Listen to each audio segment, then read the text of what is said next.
राधे राधे। तो हम सब ने अमृत के बारे में सुना है। अमृत हमारे जीवन में क्या कर सकता है वो भी पता है, लेकिन अमृत मिलेगा कहाँ वो पता है?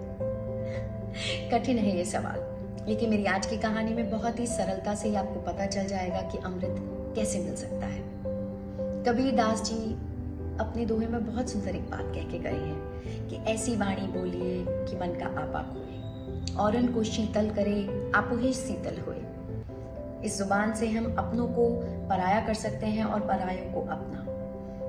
जिंदगी में अमृत से भरा हुआ जीवन अगर आपको पाना है तो ये कहानी जरूर सुनिए।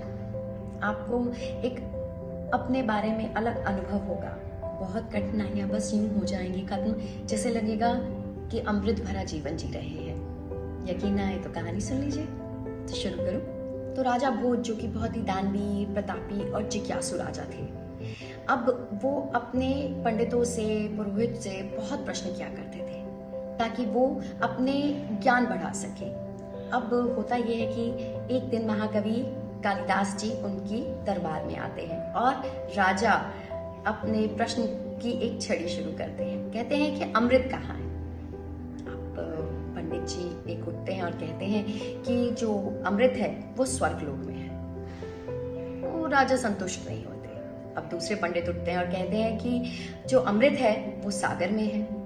अब तीसरे पंडित उठते हैं, वो कहते हैं कि जो अमृत है ना वो विषधर में है। राजा संतुष्ट नहीं होते और कालिदास जी की तरफ देखते हैं और कहते हैं कि आपका क्या विचार है?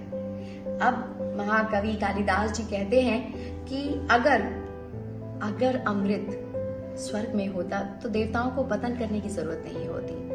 अगर अमृत सागर में होता तो सागर कभी खारा नहीं होता, और अगर विषधर के पास होता तो उनके काटने से कभी भी कोई मरता नहीं। तो अमृत कहाँ है? तो कालिदास जी ने कहा कि अमृत उस इंसान में है जो अपने कंठ से सिर्फ अच्छे शब्द निकालता है, दूसरों के लिए और अपने लिए।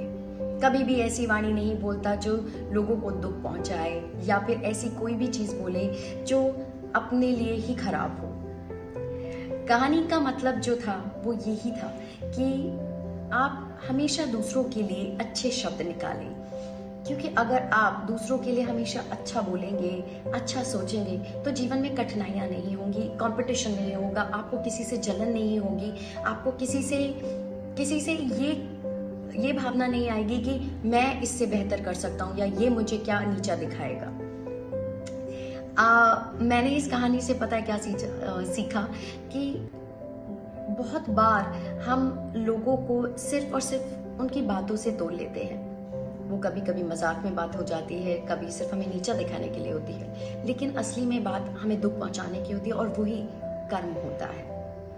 कहते हैं ना कि इंसान 2 साल की उम्र में बातें करना सीख लेता है, लेकिन किस तरह की बातें करनी है, कैसे बातें करनी है और किस वाणी का इस्तेमाल करना चाहिए, वो उम्र भर सीखता रहता है। तभी कबीर दास जी कह कर गए हैं कि ऐसी वाणी बोलिए कि मन का आपा खोए, और उनको शीतल करे और आप ही शीतल हो। जब भी आप अच्छी वाणी बोलेंगे, अच्छा बोलेंगे अपने लिए और दूसरों के लिए, तो मन में ऐसा सुकून मिलेगा, और हमेशा हमेशा आपको किसी से कोई भी ईर्ष्या नहीं होगी, कभी भी कोई ऐसी भावना महसूस नहीं होगी कि कोई भी आपको हीन महसूस करा रहा है। और ये दूसरों के लिए नहीं, सबसे पहले अपने लिए करना है, क्योंकि जब हम अपने बारे में अच्छा सोचते हैं, अपने बारे में अच्छा बोलते हैं, तो सिर्फ अच्छा ही होता है हमारे साथ। खैर, ये तो मेरी बात थी। आपको ये कहानी कैसी लगी मुझे जरूर बताएं। धन्यवाद। जय हिंद।